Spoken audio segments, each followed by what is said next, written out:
आशा करता हूं आप सब बहुत अच्छे होंगे। मेरा नाम है सिद्धांत अग्निहोत्री। स्टडी ग्लोस पे आपका बहुत बहुत स्वागत है। टी शर्ट बढ़िया है, ऐप डाउनलोड करो। हम 10 टी शर्ट्स का फ्री गिव अवे कर रहे हैं। क्विज कंडक्ट होगा और उसमें आपको 10 टी शर्ट दी जाएंगे। और यार लाइक करो, सब्सक्राइब करो। लाइक नहीं कर रहे हो यार, यूट्यूब का एल्गोरिथम ऐसे काम करता है कि जितना ज़्यादा लाइक करोगे वो उतने ज़्यादा रिकमेंड करेगा। फटाक से लाइक करो यार, सब्सक्राइब करो, 1 सेकेंड लगता है। दूसरा पॉइंट ये है कि जैसे ही हमारे 1 मिलियन पूरे होंगे मैं 500 टी शर्ट्स फ्री बांटूंगा। एक और चीज़, यूपीएससी की नोटिफिकेशन आउट हो गई है तो हमारे कोर्स को अवेल करो, क्योंकि बहुत जल्द लाइव क्लासेस शुरू होने वाली हैं। किस तरीके से एग्जाम को अप्रोच करना है, इस बार वांट्स भी ज़्यादा है। कैसे सवाल सॉल्व किए जाएं, कैसे आंसर बढ़िया लिखा जाए, प्रीलिम्स एंड मेंस ओरिएंटेड दोनों ही। पहले हम प्री ओरिएंटेड फिर मेंस ओरिएंटेड। हफ्ते में क्लासेस शुरू होने वाली हैं, लाइव क्लासेस, डाउट सेशन और बहुत सारी चीज़ें। ज़रूर हमारे यूपीएससी कोर्स अवेल करिए। राहुल गांधी भाई राष्ट्रपति के अभिभाषण पे बात कर रहे थे और राहुल गांधी ने भैया कल गंभीर आरोप लगाए हैं सरकार पे। सबसे पहले राहुल गांधी ने बोला कि यहां पे 2 इंडिया हैं, एक इंडिया बहुत गरीब, वही एक इंडिया बहुत अमीर। अब यहां पे बोला कि आपने सबके लिए बात बताई, बीजेपी पे, मोदी जी पे निशाना साधते हुए बोला है कि लेकिन आपने एक बार भी क्या बेरोजगारों की बात की? रेलवे के को लेकर इतना बड़ा आंदोलन हो रहा है, क्या आपने उसकी बात की? आपने मेक इन इंडिया पॉसिबल ही नहीं है, बहुत important, make in India possible ही नहीं है क्योंकि आपने एमएसएमईज के लिए कोई काम नहीं किया, medium and small scale industries के लिए कोई काम नहीं किया, ये सब आपने नहीं किया। फिर उन्होंने बोला probably one of the most important point कि भाई पाकिस्तान और चाइना को क्लोज लाने में आपका हाथ है, आपकी फॉरेन पॉलिसी डिजास्टर है। बहुत लोग इसके सहमत नहीं है, अभी मैं आपको काउंटर पॉइंट्स भी बता दूंगा। उसके बाद इन्होंने ये बोला कि अडानी आज कल गरीबों से पैसा लिया जा रहा है, इनफॉर्मल सेक्टर से आप पैसा ले रहे हो और आप अमीरों को दे रहे हो। अडानी देश चला रहे हैं, अंबानी, कहने का मतलब इनका यही था, आप उनको सारा का सारा पैसा जो है वो दे रहे हो। तो इधर गरीबों से ले रहे हो, इनफॉर्मल सेक्टर से आपने पैसा लिया और आपने दिया किसको? इन लोगों को। आपने इनफॉर्मल सेक्टर की कमर तोड़ के रख दी।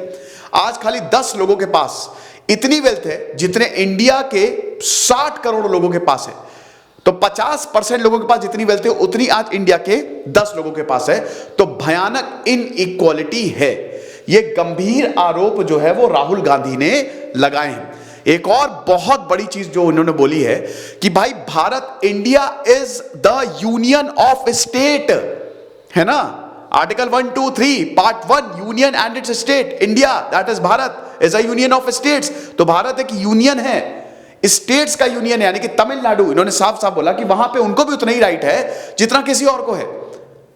तो भारत राज्यों का समूह है, लेकिन अभी भारत एक किंगडम की तरह एक्ट कर रहा है और मोदी जी राजा, मोदी जी किंग। तो एक तरीके से हाईली सेंट्रलाइज्ड कैरेक्टर हो गया है इस समय भारत का।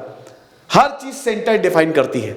ये राहुल गांधी के आरोप हैं जो केंद्र पे लगाए गए हैं, जो बीजेपी पे लगाए गए हैं। अब इस पे पॉलिटिक्स होनी ही है, पॉलिटिक्स हुई। उसके बाद फिर किरण रिजिजू ने बोला कि क्या बेसलेस बात कर रहे हो आप, ये बिल्कुल गलत है। फिर एस जयशंकर ने बोला कि भाई आपको थोड़े हिस्ट्री लेसन सिखा देते हैं। शजगाम वैली को चाइना को इलीगली दिया था पाकिस्तान ने, ठीक है। और यहां पे देखिए, ये तो मुझे नहीं लगता, ये तो आई गेस नहीं है। अब देखिए यहां पे बोला कि एस जयशंकर भाई गजब के आईएफएस ऑफिसर रहे हैं भारत के। तो एस जयशंकर ने सीधा ये बोला कि देखो यार, मतलब उनका कहने का मतलब ये था, ये सब कांग्रेस के समय में हुआ था, आई गेस, है ना? 1963 1970 का प्रकरण, ये सब कांग्रेस के समय में हुआ था, है ना? बीजेपी तो अभी आई है। प्लस इससे उसका कोई लेना देना नहीं है भाई। पाकिस्तान चाइना आज से नहीं, बहुत पहले से साथ हैं, है ना? तो ये स्टेटमेंट थोड़ा सा वीक लगा, लेकिन बाकी उन्होंने बहुत ही इंपॉर्टेंट मुद्दे उठाए। लेकिन अब राहुल गांधी के ऊपर कार्रवाई हो रही है। ब्रीच ऑफ प्रिविलेजेस मोशन, देखिए आपको पता है ना, प्रिविलेज मोशन हो गए, बहुत सारी इम्यूनिटीज दी जाती हैं, बहुत सारे मोशंस होते हैं, है ना? क्वेश्चन आर हो गया, 0 आर हो गया। तो अब ब्रीच ऑफ प्रिविलेज मोशन, यानी कि आपने अपनी जो ताकत है आपकी हाउस में, उसका गलत इस्तेमाल किया, इसमें सजा तक, जेल तक हो सकती है। तो ये इनके ऊपर लागू हो गया। इनको एक्सपेल भी किया जा सकता है, या हो सकता है इनकी सजा माफ भी कर दी जाए, मतलब इनको माफ भी कर दिया जाए, ऐसा कोई दिक्कत नहीं है। लेकिन यस, ये मोशन जो है वो बीजेपी ला रही है और जो बीजेपी वो बिल्कुल भी खुश नहीं है कि इतना सब कुछ आपने बोल कैसे दिया, इसमें बहुत सारी चीजें गलत है। हमारे यहाँ पे बीजेपी मेंबर्स ने बोला कि जो हमारे राहुल गांधी है उनको शायद कानून के संविधान के बारे में ज्यादा जानकारी नहीं है, वो शायद प्रिएम्बल ठीक से पढ़ के नहीं आए हैं। तो ये सब कुछ हो रहा है।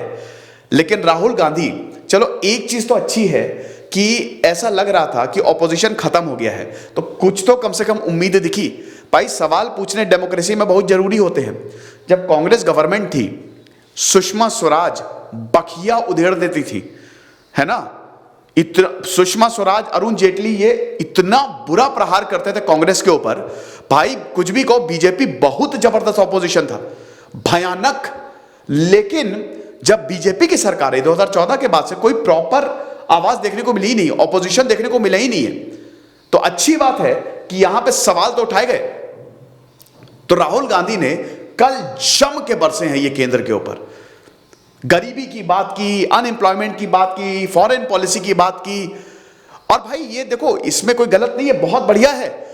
सरकार जो चल रही है, लायबल हो आप। मैं स्टडी ग्लोस चलाता हूं तो मैं लायबल हूं। कोई बच्चा अगर कोर्स ले रहा है, मुझे आपको जवाब देना है, तो ऐसे ही जो देश चला रहा है उसको जवाब देना पड़ेगा, चाहे वो कांग्रेस हो चाहे बीजेपी हो, है ना। लेकिन कुछ मेरे हिसाब से इनके स्टेटमेंट काफी वीक थे, ठीक है, लेकिन कुछ काफी स्ट्रांग स्टेटमेंट्स थे। जैसे अनइक्वालिटी की बात तो सही है ना, उसमें तो कोई दो राय है ही नहीं। तो ये चीज है। फिलहाल ये वाला बस मुझे काफी ज्यादा वीक स्टेटमेंट लगा कि इंडिया की वजह से चाइना और पाकिस्तान क्लोज आ गए। नहीं, ऐसा बिल्कुल नहीं है। फॉरेन पॉलिसी अलग तरीके से, there are no permanent friends, only permanent interest. But yes, कल राहुल गांधी ने काफी कुछ बोला है यहां पे बीजेपी को लेकर, और अब इनके ऊपर कार्रवाई होगी। क्योंकि देखिए, ये मोशन तो कोई भी ला सकता है ना। संसद में, लोकसभा, राज्यसभा में आपके पास जो इम्यूनिटीज होती हैं, बहुत इम्यूनिटीज होती है। Representation of the people act में सब कुछ लिखा हुआ है, 1951 वाला। संविधान में इन सब चीजों के बारे में नहीं लिखा है, लेकिन आरपी में एक एक चीज लिखी है। संविधान में मोशंस के बारे में लिखा है, क्वेश्चन आर, जीरो आर, ये सारे जो इंपॉर्टेंट आर्स होते हैं, है ना।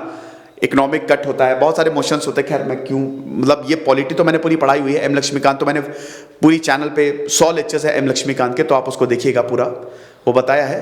तो अगर कोई ऐसा कर रहा है तो ये जो मेंबर्स है वो मोशन लेके आते हैं, और अगर वो उसमें लिप्त पाए गए, स्पीकर डिसाइड करते हैं। स्पीकर कौन है? ओम बिरला, ठीक है, लोकसभा के। राज्यसभा के चलो कमेंट बॉक्स में बताओ। खैर ये तो बहुत ही आसान सवाल है। राज्यसभा का स्पीकर तो एक्स ऑफिशियो चेयरमैन होता है, and vice president is actually the Rajya Sabha, मतलब जो उनकी पूरी प्रोसीडिंग्स को चलाते हैं। तो जो भारत के वाइस प्रेसिडेंट है वही राज्यसभा के स्पीकर होंगे। सभी को पता भारत के वाइस प्रेसिडेंट कौन है। तो ये हिसाब किताब है। तो अब देखेंगे दोस्तों आगे क्या होता है। फिलहाल काफी कुछ हुआ कल लोकसभा का, मतलब कल जो सेशन था, ठीक है, हाउस का, वो बहुत ही जबरदस्त रहा है। और ठीक है, ऑपोजिशन को ऐसे सवाल पूछने चाहिए, और यहाँ पे ऑपोजिशन जब सवाल पूछेगा तो ही तो फिर जो रूलिंग पार्टी है वो एक्टिव रहेगी ना, उसको अपनी जिम्मेदारी का एहसास भी होगा। जब तक कोई सवाल पूछता नहीं तब तक लोग सोते रहते हैं, तो अच्छी बात है। लेकिन वही है कि अब देखिए पॉलिटिक्स होगी, और बिल्कुल यहां पे बीजेपी भी अपना पक्ष रखेगी, और बीजेपी तो भैया बहुत जबरदस्त तरीके से अपना पक्ष रखती है, और अब कांग्रेस। तो तैयार हो जाइए। फिलहाल अभी यूपी इलेक्शंस आने ही वाले हैं, अब बस फरवरी में 14 फरवरी से जो है वो इलेक्शन स्टार्ट होंगे। 10 मार्च को रिजल्ट आएगा, फिर उसके बाद पंजाब में भी इलेक्शंस है। आपको क्या लगता है कौन जीतेगा, मुझे कमेंट बॉक्स में बताइए। एक चीज़ और बता दो भाई, देखो पॉलिटिकल लेक्चर्स थोड़े से डेंजरस होते हैं, ये मुझे पता है। तो हम ना किसी के साथ, हम ना किसी के खिलाफ हैं। नरेंद्र मोदी ने बहुत ही शानदार काम किया है, बेहतरीन काम किया है भाई, और बहुत ही खराब भी काम किया है। कुछ काम उनके बहुत बढ़िया, कुछ काम उनके बहुत बेकार। राहुल गांधी के साथ भी यही है। राहुल गांधी ने एट अ टाइम बहुत ही शानदार गजब चीजें इन्होंने बोली हैं। जैसे अभी शाहदरा गैंगरेप केस हुआ तो इन्होंने ट्वीट किया, बहुत बढ़िया, हैट्स ऑफ, और बहुत ही अजीबोगरीब चीजें भी बोली हैं जो बिल्कुल ही इलॉजिकल है। तो देखिए, हम किसी के साथ नहीं है, किसी के खिलाफ नहीं है, लेकिन हाँ, जो सही हो रहा है और जो हो रहा है वो तो हम आपको बताएंगे ही ना, वो तो हम आपको दिखाएंगे ही। तो उल्टी सीधे कमेंट्स आप ना करें, करेंगे तो या तो ब्लॉक कर दीजिएगा, मैं कमेंट बॉक्स ऑफ कर दूंगा। दिस इज सिद्धांत अग्निहोत्री साइनिंग ऑफ।